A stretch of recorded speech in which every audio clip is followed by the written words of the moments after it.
Le compré a mi padre una camioneta nueva por sus 60. En la cena brindó por mi hija idiota que compra amor con dinero. Todos se rieron. Sonreí y me fui. A la mañana siguiente, entrada vacía, 30 llamadas perdidas. El aire olía a gasolina y hierba húmeda. Eran las 5 de la mañana, octubre, hacía frío. Estaba parada en la entrada de la casa de mis padres, en Rockford, viendo cómo la grúa cargaba lentamente una Ford F-150 plateada nueva, $38,000. Había ahorcado durante 7 meses para comprar esta camioneta, privándome de fines de semana normales y de un abrigo nuevo. El hombre de la grúa me echó una mirada rápida, seguramente pensando que estaba loca. Quizás tenía razón, pero yo no lloré. Simplemente me quedé allí con las manos en los bolsillos de la chaqueta, mirando cómo se alejaba el coche. Un día antes, todo era diferente. Venía desde Chicago, agarrando el volante con tanta fuerza que los nudillos blancos sobresalían de la piel. En mi bolso tenía las llaves de la camioneta, atadas con una cinta roja. 60 años de papá. Quería hacer algo especial, algo que finalmente lo hiciera mirarme sin esa fría decepción en los ojos. Siempre la había visto allí, la decepción, desde que tengo memoria. Pasé por delante de gasolineras y campos de maíz, recordando cómo en noveno curso traje a casa un diploma por ganar la Olimpiada Estatal de Matemáticas. Papá estaba sentado en el salón con una cerveza, viendo la televisión. Me quedé delante de él unos 10 segundos hasta que levantó la vista. Papá, mira, gané la Olimpiada. En todo Illinois. Miró el diploma y asintió con la cabeza. ¿Bien hecho? Ethan me ayudó hoy a arreglar la transmisión del Chevrolet. Eso sí que es trabajo de verdad. Mamá estaba parada en la puerta de la cocina con una toalla en las manos. Bajó la mirada, no dijo nada, como siempre. Ethan es mi hermano mayor, 32 años, su propio taller mecánico, manos de oro y una sonrisa que hacía reír a papá. Ethan dejó la escuela a los 17 años. Fue a la escuela técnica y luego se unió a papá en la fábrica como ayudante.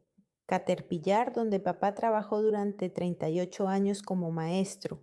Ethan era la continuación de su sueño. Yo no, yo fui a la universidad. Papá dijo que era una pérdida de dinero.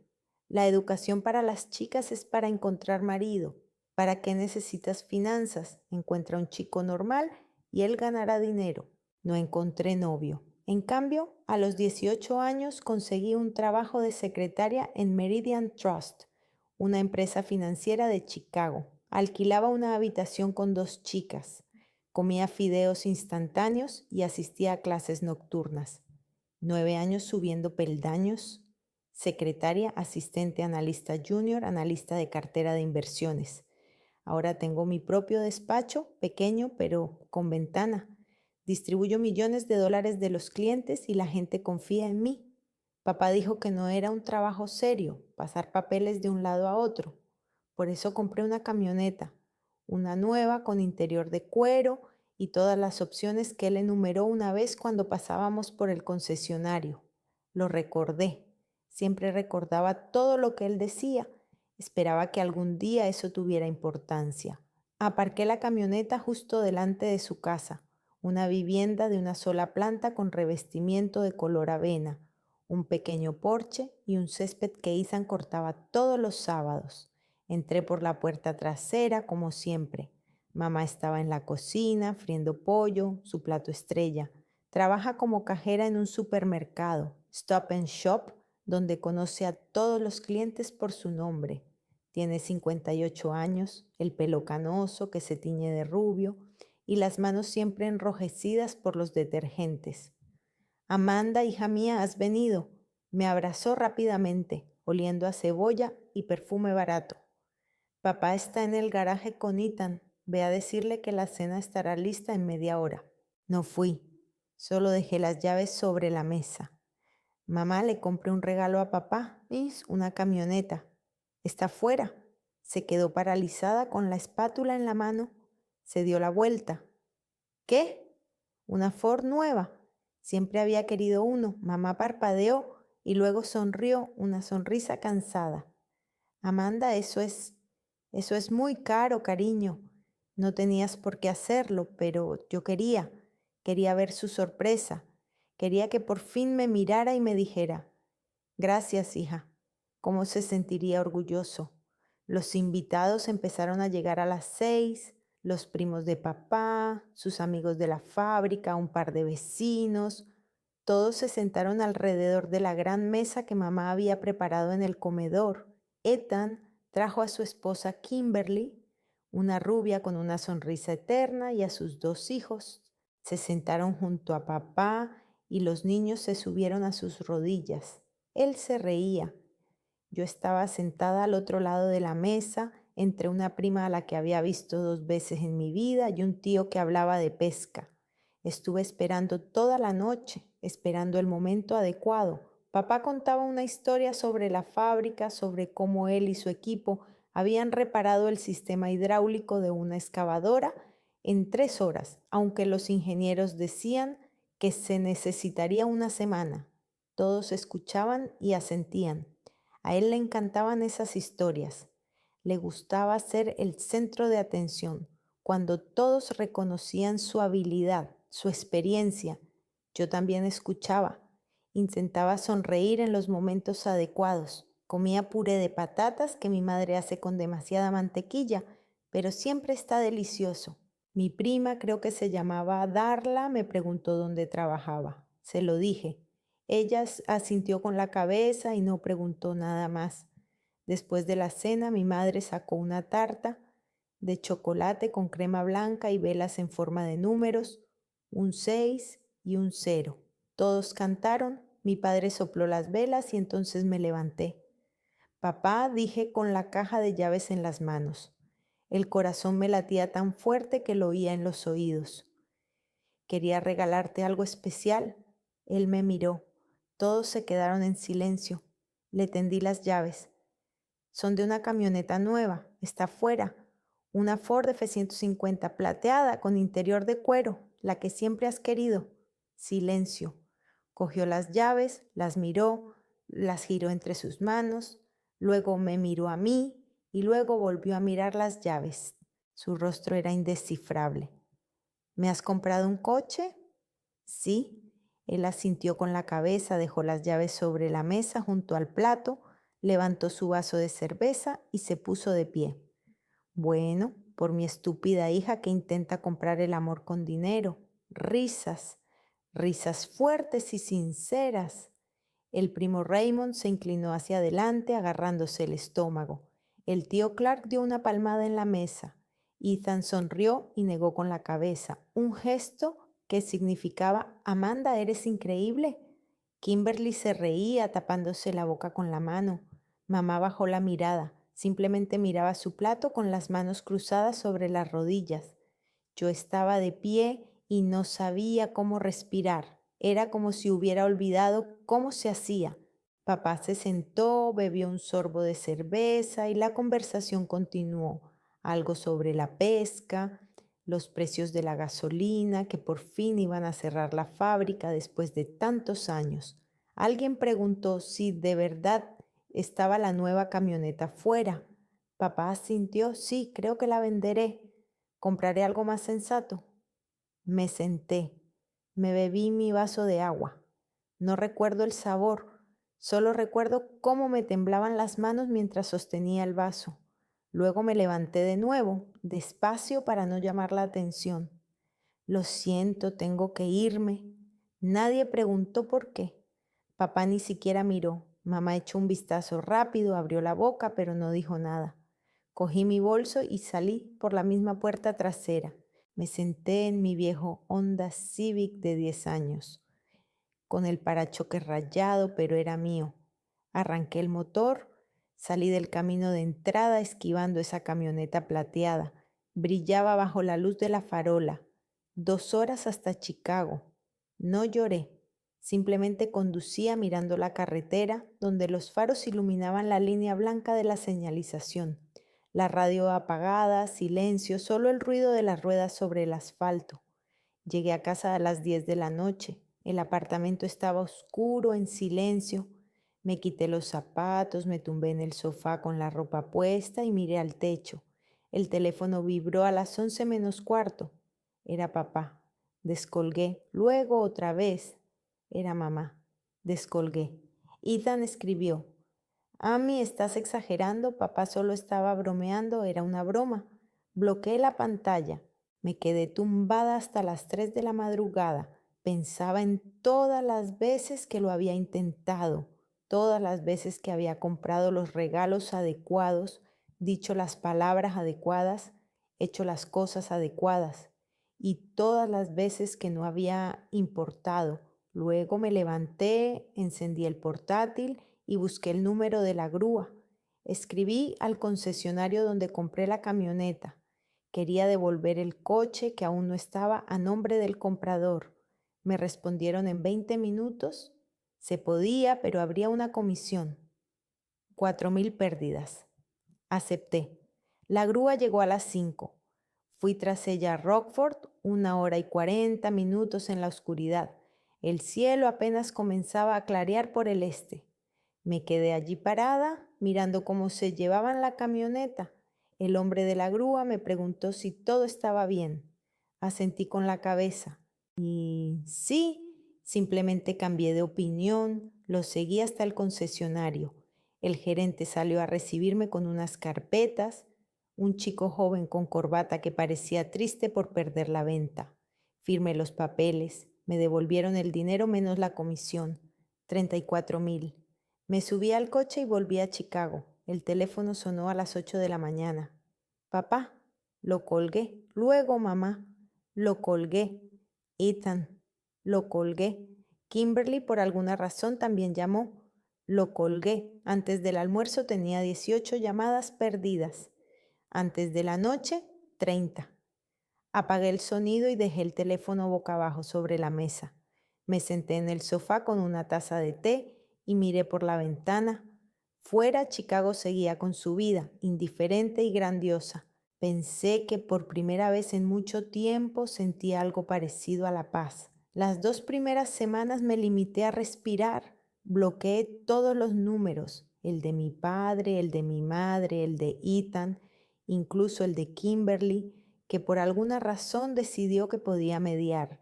En el trabajo me sumergí tanto en los números que Terry de contabilidad me preguntó si todo iba bien. Le dije que sí. No me creyó, pero no insistió. Los números no mienten. No se ríen de ti en la mesa navideña, no te dicen que eres tonta.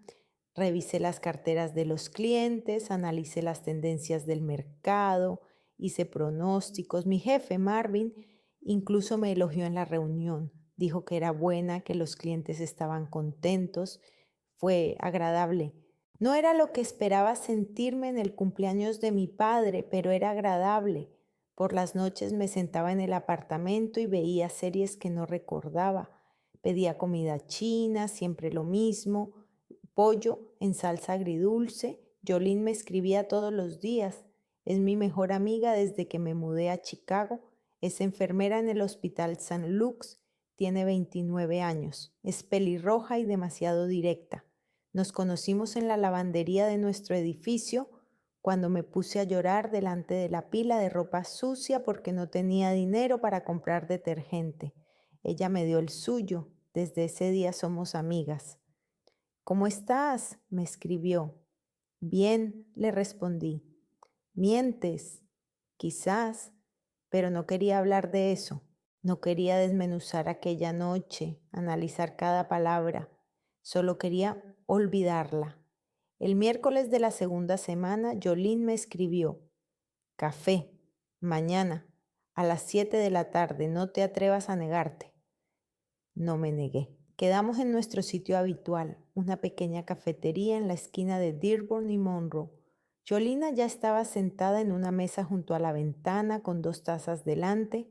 Siempre pedía por mí. Un café con leche de coco, sin azúcar. Tienes mal aspecto, me dijo cuando me senté. Gracias. Tú también. Sonrió. Llevaba un uniforme verde de enfermera, el pelo recogido en una coleta y ojeras. Turno de 12 horas, 3 pacientes, uno de los cuales decidió que yo era su madre y se ponía a llorar cada media hora. Pero ahora no hablamos de mí, cuéntame. Di un sorbo al café, caliente, un poco amargo. No hay nada que contar. Recogí el coche, lo devolví. Eso es todo. ¿Y cómo te sientes? Me encogí de hombros. No lo sé. Más aliviada, supongo. Dejé de ayudarles con la hipoteca. Jolene levantó una ceja. ¿Les ayudabas con la hipoteca? Los últimos 2 años, 500 al mes. Apenas llegaban a fin de mes desde que papá se jubiló. Mi madre es la única que trabaja y no es suficiente. ¿Y Ethan? Tiene su propia familia, hijos. No puede. ¿Pero tú sí puedes? No respondí. Jolina se inclinó hacia adelante y puso su mano sobre la mía. Amanda, ¿te das cuenta de que esto no es normal? Te ha llamado tonta con tu propio dinero por el regalo que le compraste. Lo sé. Entonces, ¿por qué sigues pareciendo culpable? Aparté la mirada. Por la ventana pasaban personas.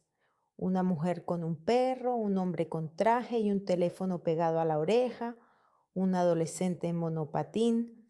Todos ellos vivían sus vidas y ninguno sabía lo que era intentar ganarse el amor de alguien que no quería darlo. Es mi padre, dije en voz baja. Siempre pensé que si me esforzaba lo suficiente, él lo vería. Vería que no soy un fracaso, que valgo algo. Jolene me apretó la mano. Tú vales todo, pero no porque demuestres algo, simplemente porque existes. Quería creerla, de verdad que quería. Recuerdo que en sexto curso llevé un dibujo a casa, la profesora dijo que tenía talento y que debía desarrollarlo. Dibujé nuestra casa con un árbol en el jardín y un columpio que mi padre había hecho para Ethan. Se lo enseñé a mi padre. Él lo miró y dijo, el columpio no está en el ángulo correcto y la chimenea del tejado no está en su sitio. Ethan estaba sentado a su lado montando una maqueta de coche. Papá lo miraba y sonreía. ¿Ves cómo hay que trabajar con los detalles? Ethan lo entiende. Tiene las manos en el lugar adecuado. Corregí el dibujo, lo volví a llevar. Papá asintió. Mejor, pero ¿para qué lo necesitas? Mejor estudia tus lecciones. Estudiaba mis lecciones. Siempre tenía las mejores notas de la clase. Cuando llegó el momento de entrar en la universidad, obtuve una beca completa para estudiar finanzas en la Universidad de Illinois. Papá dijo, estás perdiendo el tiempo. Mejor ve a la escuela técnica, aprende algo práctico, contabilidad, por ejemplo, o hasta enfermera como esa chica, Merlin de la tienda. Ella gana bien. Fui a la universidad, pagaba el alojamiento y los libros. La beca cubría los estudios, pero no la vida, así que encontré un trabajo. Secretaria en Meridian Trust, una empresa financiera en el centro de Chicago. Con 18 años me sentaba en la recepción, contestaba llamadas y escribía cartas. Me pagaban poco, pero aguanté. El jefe entonces era un hombre llamado Roger Phelps, gordo, calvo. Le gustaba contar chistes obscenos, pero se dio cuenta de que leía informes financieros durante la pausa para comer. Me preguntó por qué. Me interesa, le dije. ¿Estás estudiando? Sí. Cursos nocturnos. Él asintió. Si eres diligente puedes ascender. Aquí se respeta a quienes quieren trabajar. Yo era diligente. 3 años como secretaria. Luego me trasladaron como asistente al departamento de análisis. 4 años más y soy analista junior. Luego simplemente analista. Ahora tengo mi propio despacho, mis propios clientes, un sueldo con el que no podía soñar a los 18 años. Mi padre decía que eso no era un trabajo de verdad, que un trabajo de verdad era aquel en el que al final del día tenías las manos sucias. Dejé de contarle cosas sobre mi carrera, pero le enviaba dinero cada mes en cuanto me enteraba de que les iba mal. Mamá me lo insinuó una vez por teléfono, dijo que la hipoteca era alta, que la pensión de papá no cubría todo. Le ofrecí ayuda, ella se negó, pero yo insistí. $500 al mes, 2 años, 12,000 en total. Papá nunca me dio las gracias, ni siquiera lo mencionó. Ahora he dejado de hacerlo después de aquella noche, simplemente no hice la transferencia y al mes siguiente tampoco. Jolene me escuchaba y asentía. Has hecho bien, dijo. No se merecen tu apoyo. Quería discutir, decir que son mis padres, que tengo la obligación, pero las palabras se me atragantaron en la garganta. Quizás fue lo único que dije. Terminamos el café y Jolene se fue a su turno. Volví a casa andando 20 minutos a paso lento. Chicago por la noche siempre es ruidosa, llena de gente que va con prisa a algún sitio. Me gusta perderme entre la multitud, sentirme parte de algo más grande. En casa revisé el correo, facturas, publicidad y un sobre sin remitente. La letra del sobre me resultaba familiar, cuidada, redondeada, la letra de mi madre. Abrí el sobre sentada en el sofá. Dentro había una hoja de papel escrita con la misma letra. Factura por el mantenimiento de Amanda Crane desde su nacimiento hasta los 18 años. A continuación venía una lista detallada y meticulosa. Comida, $27,000. Ropa, $12,000. Alojamiento, parte de los servicios públicos, hipoteca, $38,000. Gastos médicos, $8,000. Educación, material escolar, excursiones, $7,000. Transporte, combustible para los desplazamientos, $4,000. Otros cumpleaños, fiestas, $7,400. Total, $130,400. Al pie de la página había una nota. Dado que consideras necesario llevarte los regalos y dejar de recibir ayuda, creemos que es justo que nos devuelvas lo que hemos gastado en ti. Esperamos la compensación en un plazo de 30 días.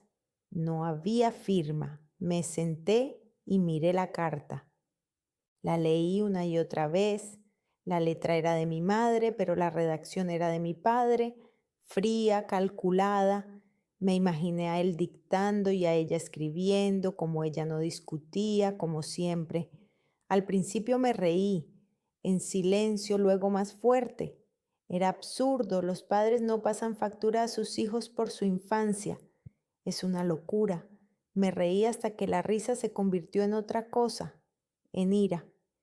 Recordé todas aquellas cenas en las que me sentaba a la mesa y escuchaba a Ethan hablar de sus logros mientras papá sonreía. Recordé cómo traía a casa certificados, premios, cartas de elogio de los profesores y cómo papá apenas asentía con la cabeza. Recordé cómo gastaba mis últimos ahorros en regalos de Navidad y de cumpleaños, tratando de comprar, aunque fuera una pizca, de ese cariño que él le daba tan fácilmente a Ethan. Y ahora esto, una factura por haberme traído al mundo, por haberme alimentado y vestido, algo que los padres están obligados a hacer por ley. Arrugué el papel, luego lo desdoblé de nuevo, lo releí, pensé en la respuesta, luego simplemente me acerqué a la papelera y lo tiré, sin romperlo, sin quemarlo, simplemente lo tiré entre una bolsa de comida china y una caja vacía de Amazon. Si creen que voy a pagar, se equivocan. No les debo nada, nada, excepto los años que pasé intentando ser lo suficientemente buena. El teléfono vibró. Era un mensaje de Ethan. De alguna manera había conseguido mi nuevo número. Amy, sé inteligente. Paga el dinero y olvídalo, no empeores las cosas. Bloqueé el número. Me fui a dormir. En mi sueño volvía a ser pequeña. Estaba de pie en el porche con un dibujo en las manos. Papá me miraba a través de la mosquitera y negaba con la cabeza. Así no, Amanda. Otra vez así no. 2 días después de esa carta llegó la citación oficial. El mensajero llamó a la puerta a las 9 de la mañana antes de que yo terminara de desayunar. Firmé, cerré la puerta y abrí el sobre en el vestíbulo. Tribunal de Distrito del Condado de Cook, caso número A continuación había una serie de números y luego Dennis Crane y Barbara Crane contra Amanda Crane, demanda por cobro de deuda. Me temblaban las manos. Lo leí 3 veces esperando haberlo entendido mal, pero no, realmente me habían demandado por mi infancia, por la comida, la ropa y el techo que no había pedido, por lo que estaban obligados a darme por ley. Me senté en el suelo, justo allí, junto a la puerta, y empecé a reír o a llorar. No estoy segura de qué, quizás ambas cosas a la vez. Luego llamé a Noah. Noah Bridges es un abogado con el que he trabajado durante los últimos 3 años. Nuestra empresa recurre a sus servicios para clientes que tienen cuestiones legales complejas relacionadas con inversiones o herencias. Tiene 34 años, siempre lleva traje, siempre es serio, pero a veces sonríe de tal manera que le aparecen arrugas en las comisuras de los ojos. No somos amigos, pero es el único abogado que conozco. Noah Bridge respondió después del segundo tono. Soy Amanda Crane. De Meridian Trust necesito ayuda. Pausa. ¿Qué ha pasado? Se lo conté todo, todo. Lo de la camioneta, la cena, la factura, la citación. Las palabras salían de mi boca como piedras de una montaña desordenadas, rápidas. Noah escuchaba en silencio. Cuando terminé, exhaló. Es absurdo, los padres no pueden demandar por los gastos de manutención. Los hijos no tienen la obligación legal de devolver esos fondos. Entonces, ¿por qué tengo la citación en mis manos? Porque alguien les aconsejó que lo intentaran o encontraron un abogado sin experiencia que aceptó el dinero y presentó la demanda sabiendo que perdería, o la presentaron ellos mismos sin abogado. ¿Puedo ver los documentos? Sí, ahora le enviaré una foto. Fotografié la citación y se la envié. Un minuto después me devolvió la llamada. La presentaron ellos mismos, sin abogado. Eso es bueno para usted, malo para ellos. Venga a verme mañana y discutiremos la estrategia. No se preocupe, Amanda, es un caso que ganaremos. No te preocupes, es fácil decirlo. Al día siguiente estaba sentada en su oficina, una pequeña habitación en la planta 23 de un edificio de Michigan Avenue. Por la ventana se veía el lago gris y agitado. Noah estaba sentado frente a mí, hojeando unos papeles. Afirman que usted aceptó verbalmente devolver el dinero, que era un acuerdo, por supuesto es mentira, pero necesitan afirmar algo. Nunca acepté. Lo sé. Tenemos pruebas. Usted es una persona mayor de edad que no tiene la obligación legal de compensar los gastos de manutención. Los padres están obligados por ley a mantener a sus hijos hasta los 18 años. No es una deuda, es una obligación. Hablaba con seguridad, con calma. Yo escuchaba e intentaba respirar con normalidad. ¿Qué tengo que hacer? Acudir a la vista, contar la verdad. Yo me encargaré del resto. La vista judicial se fijó para dentro de 3 semanas, 3 semanas durante las cuales casi no dormí. Iba al trabajo, me sentaba frente al ordenador y miraba los números que se difuminaban ante mis ojos. Marvin me preguntó 2 veces si estaba bien, asentí y sonreí. No me creyó, pero no insistió. Jolene venía por la noche después de su turno y traía pizza y cerveza.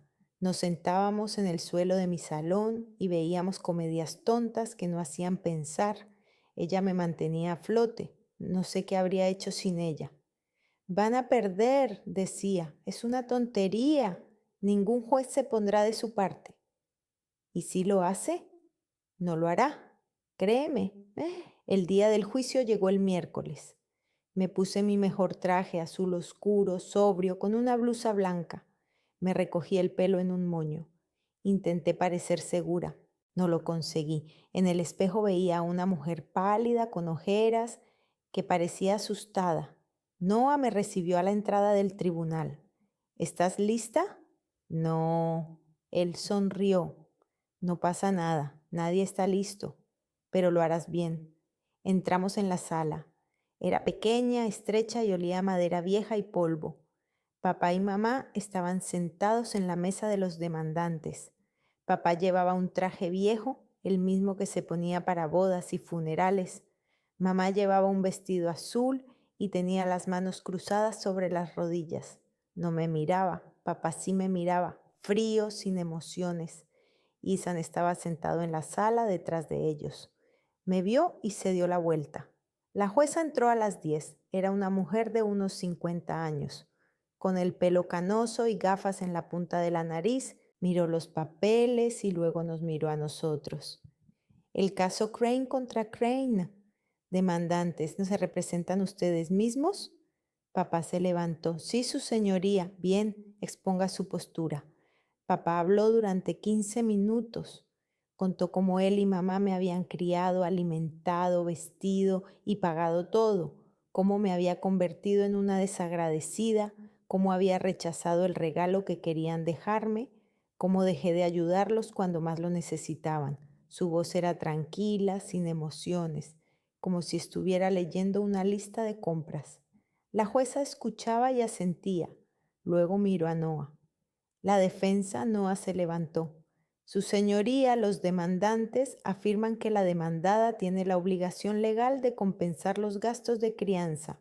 Esa afirmación es falsa. De acuerdo con la legislación del estado de Illinois, los padres están obligados a mantener a sus hijos hasta que cumplan los 18 años. No se trata de un préstamo, sino de una obligación. Los hijos mayores de edad no tienen la obligación legal de devolver esos fondos. La demanda carece de fundamento jurídico y debe ser desestimada. La jueza asintió. ¿Entendido? ¿Hay testigos? Papá asintió. Sí, nuestro hijo, Ethan Crane. Ethan se adelantó, prestó juramento y se sentó en la silla de los testigos. Parecía incómodo, jugaba con los dedos, no sabía dónde poner las manos. Papá le preguntó sobre nuestra infancia. Ethan respondía con frases cortas. Sí, nuestros padres siempre nos mantuvieron. Sí, gastaban mucho. Sí, yo era una niña difícil. Difícil, repitió la jueza. Ethan asintió. Siempre fue arrogante. Se creía mejor que nosotros. Se fue a la universidad, se mudó a Chicago y casi nunca llamaba. Y luego, de repente, compra una máquina de tatuajes como si eso fuera a cambiar algo. Siempre intentaba comprar la atención. Mi padre tiene razón. Compraba amor con dinero. Me sentaba y escuchaba cómo mi hermano, con quien crecí en la misma casa, hablaba de mí como si fuera una extraña, como si no supiera nada. No sabe cómo lloraba en mi habitación después de otra crítica de mi padre, cómo me negaba todo para ahorrar dinero para regalos, cómo gastaba lo último que tenía para ayudarlos. Noah se levantó.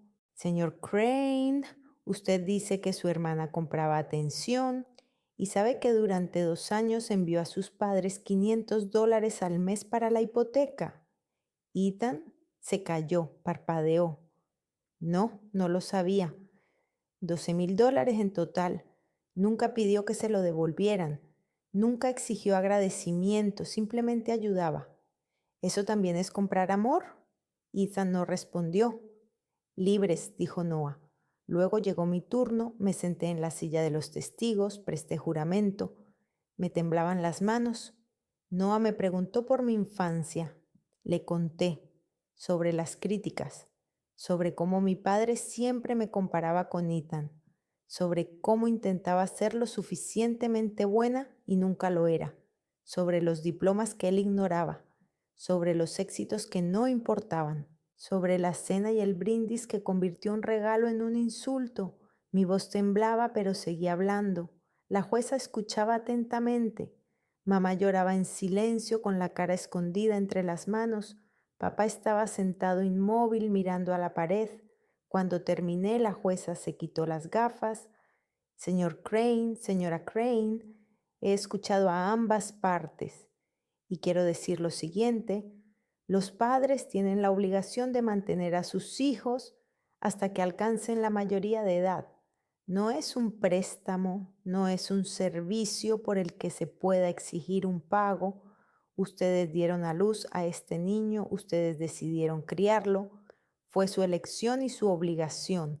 La demanda ha sido desestimada. Golpeó con el mazo.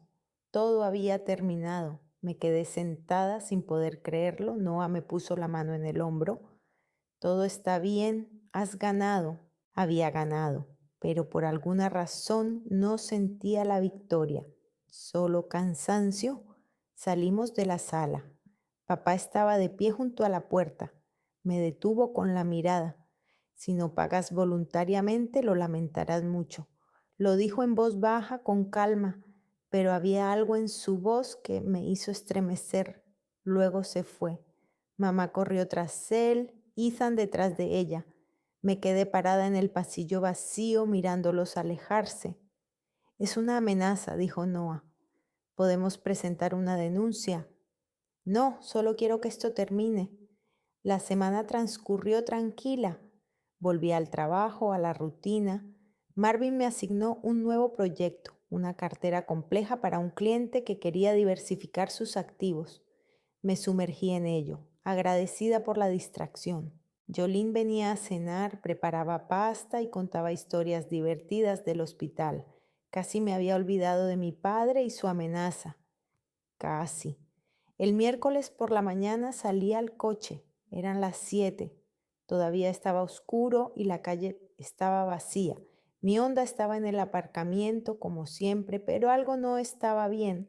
Me acerqué y lo vi. Una vieja minifurgoneta azul había chocado contra el parachoques trasero, con fuerza. El parachoques estaba abollado, el faro roto y el maletero doblado. En el parabrisas había una hoja de papel blanco pegada al limpia parabrisas. Cogí el papel, en él había escrito en letras grandes: devuelve el dinero que hemos gastado en ti. El corazón me latía tan fuerte que me dolía el pecho. Miré a mi alrededor. La calle estaba vacía, la minifurgoneta no tenía matrícula y el conductor no estaba por ninguna parte. Llamé a la policía, llegaron 20 minutos después. 2 agentes, un hombre joven y una mujer de mediana edad. Inspeccionaron el coche, tomaron fotos y tomaron mi declaración. Les mostré la nota. Es una amenaza, dijo la agente. ¿Tiene alguna sospecha de quién pudo haberlo hecho? Asentí con la cabeza. Mi padre, lo anotaron. Luego dijeron que revisarían las cámaras si las había. En el edificio de al lado había una cámara que enfocaba el aparcamiento. Los agentes pidieron la grabación. El propietario accedió. Más tarde vi la grabación. Un hombre con máscara, ropa oscura y guantes. Sale de la minifurgoneta, deja una nota, vuelve a sentarse y se marcha. No hay matrícula, no se ve la cara. La policía dijo que sin matrícula y sin cara era difícil hacer algo. Lo entiendo, pero no me rendiré. Llamé a Noah. Me escuchó y me sugirió un detective privado, un conocido que trabaja rápido y bien. Acepté. El detective encontró las respuestas en 3 días. La minifurgoneta estaba alquilada a nombre de Cleveland Crane, el primo hermano de papá, pero las cámaras de la oficina de alquiler muestran a papá. Alquiló el coche a nombre de otra persona, utilizando documentos falsos. El detective también encontró registros de llamadas. Mi padre había llamado a Cleveland el día antes del incidente. Le pidió que le prestara su carné. Había pruebas suficientes. Lo llevé a los tribunales. Daños intencionados a la propiedad. Amenazas. Noah dijo que mi padre se enfrentaba a hasta 5 años de cárcel. 5 años por mi coche, por la nota, por no haber sido capaz de dejarlo pasar. No sabía cómo sentirme. Una parte de mí quería que pagara, pero otra parte solo quería que todo acabara. La segunda vista se fijó para un mes después. Esta vez era más serio. No era una demanda civil, sino un caso penal.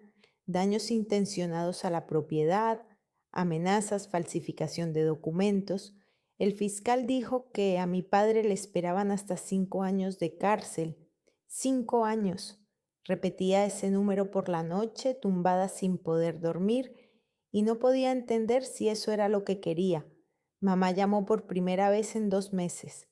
Por la noche a las 9, mientras estaba sentada en el sofá con una taza de té, el teléfono vibró y vi su nombre en la pantalla.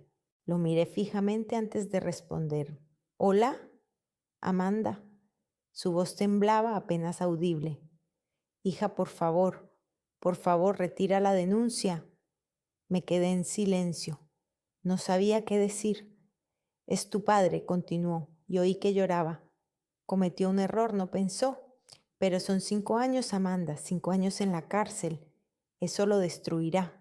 Nos destruirá, por favor». «Mamá». Apreté la taza con tanta fuerza que me dolieron los dedos. Él chocó contra mi coche. Dejó una amenaza, lo hizo a propósito. Lo sé y lo siento, no debería haberlo hecho. Pero tú lo entiendes, él simplemente es malo. No quería hacerte daño. ¿No quería? Me reí, amargamente, con brusquedad. Me llamó tonta delante de todos, me demandó, destrozó mi coche. ¿Y tú dices que no quería hacerme daño? Ella lloró más fuerte. Amanda, por favor, te lo ruego, retira la denuncia, es mi marido, lo necesito. Tengo 60 años, no puedo valerme por mí misma, por favor, hija. Cerré los ojos. Una parte de mí quería decir sí, quería dejarlo todo atrás, olvidar, volver a como era antes. Pero otra parte, la que estaba en la entrada a las 5 de la mañana viendo cómo se llevaban la camioneta, sabía que antes no era bueno, antes era doloroso. Lo pensaré, dije y colgué el teléfono. Volvió a llamar 3 veces más esa noche. No respondí. Al día siguiente, Ethan apareció en mi trabajo. Estaba sentada en mi oficina revisando informes cuando Terry llamó a la puerta. «Amanda, tu hermano está ahí fuera. Dice que es urgente». Salí a la recepción. Ethan estaba de pie junto al mostrador, con las manos en los bolsillos de los vaqueros y el rostro tenso. Parecía cansado, con ojeras y el pelo revuelto. «¿Qué haces aquí?», le pregunté en voz baja para no llamar la atención. «Tenemos que hablar». «Ya hemos hablado. En el tribunal». «Amanda, no seas así. Vamos a algún sitio. 5 minutos». Quería negarme, pero parecía tan desesperado que asentí. Salimos a la calle y nos detuvimos junto a una cafetería en la esquina. Hacía frío, el viento nos azotaba la cara. Ethan sacó un cigarrillo y lo encendió. No sabía que fumaba. «Estás destruyendo a mi familia», dijo sin mirarme. «Mamá no duerme. Papá está destrozado, a mí está realmente destrozado. Y todo por tu culpa». «¿Por mi culpa?». Di un paso atrás. «Él chocó contra mi coche, Ethan. Me amenazó». «¿Por qué tú lo llevaste a eso?». Se dio la vuelta y vi la ira en sus ojos. «Tú te llevaste el coche, dejaste de ayudarle económicamente. Simplemente desapareciste de nuestras vidas como si no significáramos nada». «¿Desaparecí? ¿Yo?». Mi voz se elevó y no pude contenerla. «Durante 9 años intenté ser lo suficientemente buena para vosotros. Para papá, traía a casa certificados, premios, un trabajo con el que otros solo pueden soñar. ¿Y que obtuve? Críticas, comparaciones contigo, frío. Y luego, cuando le compré un regalo, me llamó tonta. Y tú te reíste, Ethan. Tú también te reíste». Él apartó la mirada. «Era una broma». «No, no era una broma. Era lo que realmente pensaba de mí. Y ya no voy a intentar cambiarlo». Me di la vuelta para marcharme. Me agarró de la mano. «Amanda, si no retiras la denuncia, irá a la cárcel. 5 años. ¿Es eso lo que quieres? ¿Que nuestro padre vaya a la cárcel?». Solté mi mano. «No sé lo que quiero, pero sé lo que no quiero. No quiero seguir teniendo miedo. No quiero sentir que no soy lo suficientemente buena. No quiero vivir a la sombra de una persona que nunca me ha querido». «Él te quiere». «No, Ethan, él te quiere a ti. A mí nunca me ha querido y está bien, porque ya no necesito su amor». Volví a la oficina. Ethan no me siguió. Esa noche llamé a Jolene. Llegó 20 minutos después, en pijama bajo la chaqueta, con el pelo mojado después de la ducha. Nos sentamos en la cocina y tomamos chocolate caliente que ella preparó con leche y cacao en polvo que encontró en mi armario. ¿Qué quieres hacer?, me preguntó. No lo sé. Amanda, mírame. Esperó a que levantara la vista. ¿Qué quieres? No lo que es correcto, no lo que se espera de ti. ¿Qué quieres? Lo pensé durante mucho tiempo. Luego dije, quiero que esto termine. No quiero venganza. No quiero que vaya a la cárcel, pero quiero que me deje en paz. Para siempre. Yolina sintió. Entonces hazlo.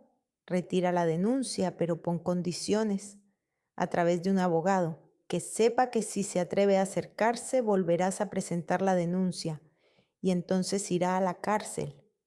¿Funcionará? No lo sé, pero te dará control y tú necesitas control, a mí te lo mereces. Llamé a Noah a la mañana siguiente. Le conté mi decisión. Se quedó callado durante un buen rato. ¿Estás segura? ¿Después de todo lo que ha hecho?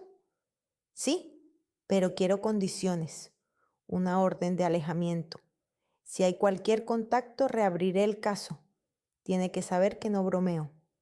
De acuerdo, redactaré el documento. ¿Estás segura de que estás preparada para esto? No, pero lo haré de todos modos. La vista judicial fue el lunes. Llegué temprano y Noah ya estaba esperando en la entrada. Me entregó los papeles, la retirada oficial de los cargos a cambio de firmar una orden de alejamiento. Papá tenía que firmar. Si se negaba, el caso iría a juicio y muy probablemente lo encarcelarían. Entramos en la sala. Papá estaba sentado a la mesa con su abogado. Esta vez habían contratado a alguien. Era una mujer joven con traje que parecía nerviosa. Mamá estaba sentada en la sala con las manos sobre las rodillas mirando al suelo. Ethan no había venido. Entró la jueza y nos levantamos. Era la misma jueza que la última vez, una mujer con gafas. Miró los papeles y luego a nosotros.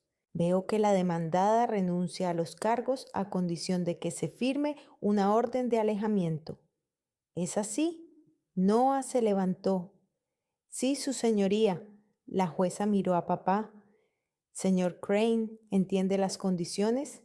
Si incumple la orden de alejamiento, cualquier contacto, cualquier acercamiento, el caso se reabrirá y se le exigirán responsabilidades. Esto puede suponer una pena de prisión de hasta 5 años. ¿Está de acuerdo con estas condiciones? Papá se levantó, parecía diferente, más pequeño, más viejo, con los hombros caídos y el rostro gris. No me miraba. Sí, su señoría. Firme el documento, firmó. La jueza golpeó con el martillo. Se cierra el caso. Me senté y lo vi firmar. Le temblaba la mano. La abogada le susurraba algo, pero él no respondía. Mamá lloraba en silencio. Salimos de la sala. Papá estaba junto a la salida, mamá a su lado. Él me miró y yo me detuve. Noah me tocó el codo, advirtiéndome, pero me acerqué. Papá me miró fijamente durante un largo rato. Luego dijo una sola palabra. Contenta. Lo miré a los ojos. Por primera vez en mi vida, como una igual. No como una niña que busca aprobación. No como una hija que intenta complacer. Simplemente como una persona que ha tomado una decisión. No, dije en voz baja, pero soy libre. Él parpadeó. Algo pasó por sus ojos. Sorpresa, tal vez dolor, pero no me quedé para averiguarlo. Me di la vuelta y me fui. Noah caminaba a mi lado. ¿Estás segura de que todo va bien?, preguntó cuando salimos a la calle. Sí, por primera vez en mucho tiempo, sí. Fui a casa y empecé a hacer las maletas. No todo, solo lo más importante. Ropa, documentos, algunos libros. El resto se puede comprar. Jolene me ayudó llevando las cajas. ¿A dónde te vas?, preguntó. A Lincoln Park. Encontré un apartamento más pequeño, pero mío, lejos de todo. ¿De tu familia? De mi pasado. La mudanza me llevó una semana. El nuevo piso estaba en un tercer piso con vistas al parque. Luminoso, tranquilo, coloqué mis cosas, compré cortinas nuevas, una alfombra nueva. Intenté hacer lo mío. La primera noche no dormí. Solo me senté junto a la ventana y miré las luces de la ciudad. Chicago vivía, respiraba, no sabía nada de mí y eso era maravilloso. A la semana siguiente pedí cita con una terapeuta, una mujer llamada doctora Elaine Porter. Tendría unos 50 años, pelo corto y canoso, voz tranquila. La primera sesión fue difícil. Le conté sobre mi infancia, sobre mi padre, sobre todo. Ella escuchaba sin interrumpirme. Cuando terminé me dijo, Amanda, lo que has vivido se llama negligencia emocional. Tu padre no te dio lo que una niña necesita, reconocimiento, apoyo, amor. Intentaste llenar ese vacío con logros, dinero, regalos, pero eso nunca funciona porque el problema no estás tú, el problema está en él. Lo sé, dije, pero ¿por qué duele tanto? Porque sigue siendo una niña que espera que su padre le diga bien hecho. Y hasta que no dejes ir a esa niña, hasta que no le digas que es lo suficientemente buena simplemente por ser quien es, seguirá doliendo. Me eché a llorar, por primera vez desde aquella cena de cumpleaños. Lloré tanto que no podía parar. La doctora Porter se sentó a mi lado, sosteniendo una caja de pañuelos. No dijo nada. Simplemente estaba ahí. Las sesiones se hicieron regulares, una vez a la semana, los martes por la noche. Yo hablaba, lloraba, me enfadaba. Poco a poco algo empezó a cambiar. No fue rápido, no fue fácil, pero algo cambió. Jolene venía los fines de semana, preparábamos la cena juntas, veíamos películas. Ella me hablaba de su trabajo, de sus pacientes. Yo le hablaba de la terapia. Nos reíamos de tonterías, bebíamos vino, que aprendí a comprar Nobel más barato. En el trabajo Marvin me ascendió, analista senior, más sueldo, más responsabilidad. Acepté. Trabajaba mucho, pero ahora era diferente. No era una huida, solo era un trabajo que me gustaba. Bloqueé todos los números de mi familia, papá, mamá, Ethan, los eliminé de las redes sociales. Empecé una nueva vida, sin ellos, sin esa carga que había llevado durante tantos años. Una noche, un mes después de la mudanza, estaba sentada en el balcón con una taza de té. El sol se ponía, el cielo era rosa anaranjado. Pensé en papá, en cómo se veía en el tribunal, destrozado, pequeño, en lo que dijo. ¿Contenta? No, no estaba contenta, pero era libre y eso era suficiente. El teléfono vibró, un mensaje de un número desconocido. Amy, soy Ethan. He encontrado tu nuevo número a través de Jolene. Lo siento. Solo quiero que sepas que papá está enfermo. Diabetes, complicaciones. Los médicos dicen que no le queda mucho tiempo. Si quieres verlo, ahora es el momento. Si no, lo entiendo. Lo leí 3 veces.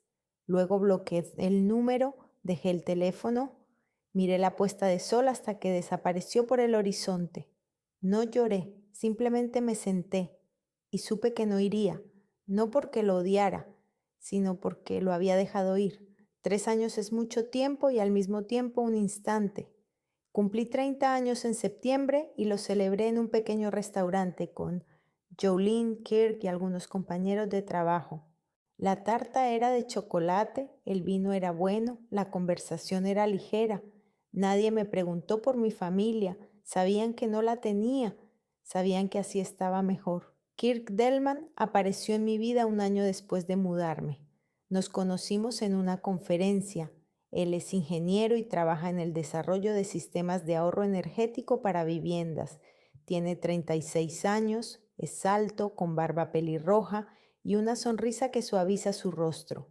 Se me acercó durante el descanso y me invitó a tomar un café.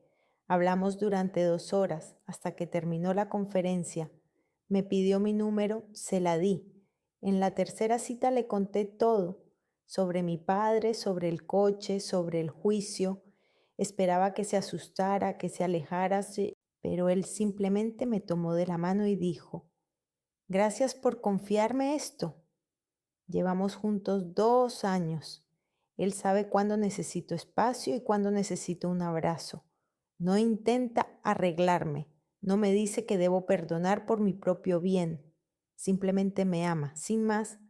Todavía me parece extraño ser amada sin más, sin condiciones, sin necesidad de demostrar nada. Jolene sigue siendo la persona más cercana a mí. Ahora es enfermera jefe y dirige la unidad de cuidados intensivos. Nos vemos al menos una vez a la semana, en mi casa o en la suya.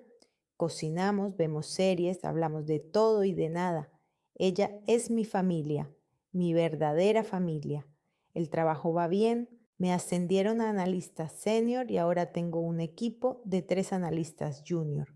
Les enseño como me enseñaron a mí en su día, pero de otra manera, sin frialdad, sin críticas, con apoyo y comprensión, sabiendo que los errores son parte del aprendizaje. El apartamento de Lincoln Park se ha convertido en mi hogar. He comprado plantas que no mueren por mi riego irregular. He colgado fotos, Jolene y yo en un concierto, Kirk en bicicleta en el parque, el horizonte de Chicago al atardecer. No hay fotos de papá por ningún lado. La terapia con el doctor Porter continúa. Ahora con menos frecuencia, una vez cada 2 semanas, hablamos de cómo construir relaciones saludables, cómo distinguir el amor de la necesidad de complacer, cómo vivir sin un sentimiento constante de culpa. Es un trabajo largo, a veces doloroso, pero necesario. La carta llegó en marzo, 3 años y 4 meses después del juicio. Sobreoficial, remitente, bufete de abogados Schmidt y socios. Lo abrí en la cocina, Kirk estaba preparando café. La carta era de Noah, breve, formal. Mi madre se puso en contacto con él ya que no tenía mi número. Mi padre está enfermo. La diabetes que no se controló adecuadamente le provocó complicaciones, insuficiencia renal, problemas cardíacos. Los médicos le dan entre 3 meses y 1 año de vida. Quiere verme. Mi madre me pide que le transmita que entienden mi decisión, pero que si cambio de opinión, ahora es mi última oportunidad. La última oportunidad. Leí esas palabras varias veces, me temblaban las manos. Kirk se acercó y leyó por encima de mi hombro. ¿Qué quieres hacer?, preguntó en voz baja. No lo sé. Me abrazó por detrás con la barbilla apoyada en mi cabeza. No tienes que decidirlo ahora, piénsalo. Habla con la doctora Porter, la llamé ese mismo día, una sesión de urgencia. A la mañana siguiente, llegué con la carta en la mano y me senté en la familiar silla frente a ella. Se está muriendo, le dije, y quiere verme. La doctora Porter asintió. ¿Cómo te sientes? No lo sé, apreté el papel. Una parte de mí quiere ir, decir algo, escuchar algo, obtener ese cierre del que todos hablan, pero la otra parte simplemente está cansada, cansada de que él siempre tome, incluso ahora cuando se está muriendo, me quita mi tranquilidad, mi energía. ¿Necesitas un cierre? Me quedé pensativa. No lo sé, que es un cierre cuando él diga, lo siento, cuando yo diga, te quiero, nada de eso será verdad. Él no se disculpará y yo no lo amo, no como debería. ¿Y cómo lo amas? De ninguna manera, dije, y me sorprendió lo fácil que me resultó decirlo. No lo amo, no lo odio. Simplemente, nada, para mí es un vacío. Y eso es normal, dijo la doctora Porter. No estás obligada a amar a una persona que te ha hecho daño, aunque sea tu padre. ¿Pero debo irme? ¿Me arrepentiré si no voy? Nadie puede responder a eso excepto tú. Pero pregúntate a ti misma, ¿para quién vas? ¿Para que él se sienta tranquilo? ¿Por tu madre? ¿Para que no te culpe? ¿O por ti misma porque realmente lo necesitas? Volví a casa y lo pensé durante 3 días. No podía comer, dormía mal. Kirk no me presionó, simplemente estuvo a mi lado. Jolina vino, nos sentamos en el suelo del salón y me dijo, Ami, decidas lo que decidas, te apoyaré, pero recuerda, no le debes nada, ni siquiera una despedida. Al 4.º día tomé una decisión. No iría, pero le escribiría. Me senté frente al ordenador por la noche. Kirk se fue a su habitación para darme espacio. Escribí una carta, la borré. Volví a escribirla, larga, meditada. Dije todo lo que quería decir. Papá, me he enterado de que estás enfermo. Mamá me ha dicho a través del abogado que quieres verme. No iré, pero quiero escribir lo que quizá debería haber dicho hace mucho tiempo. Te perdono, no porque merezcas el perdón, no porque lo que hiciste fuera normal, sino porque necesito dejarlo atrás.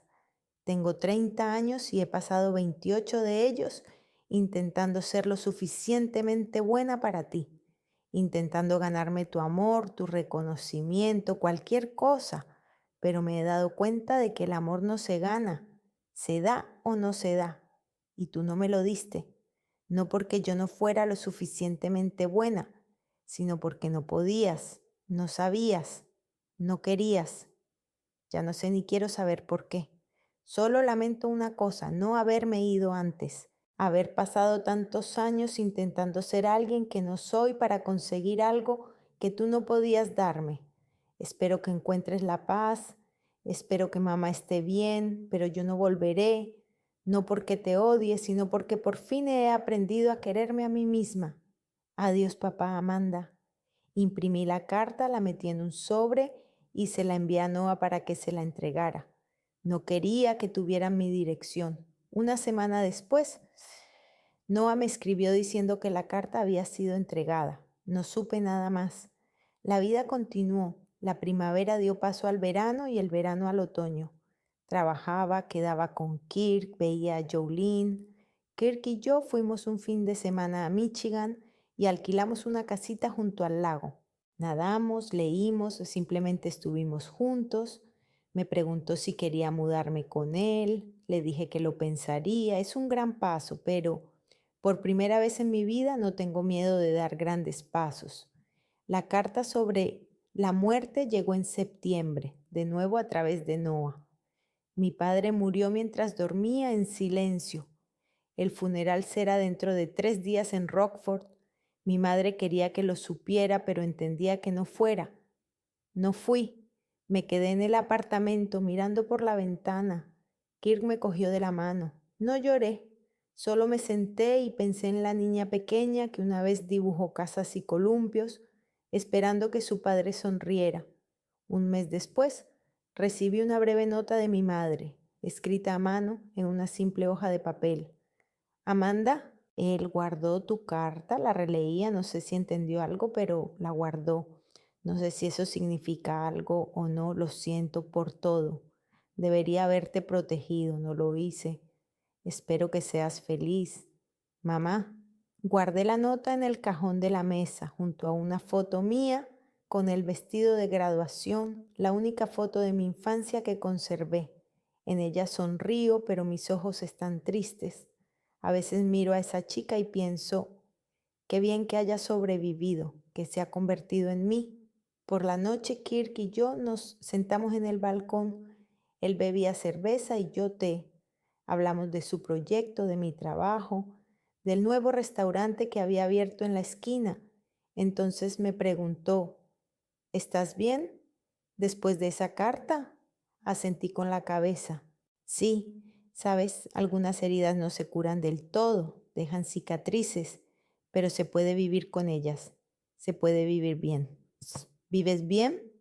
Lo miré, su rostro tranquilo, su mano que sostenía la mía.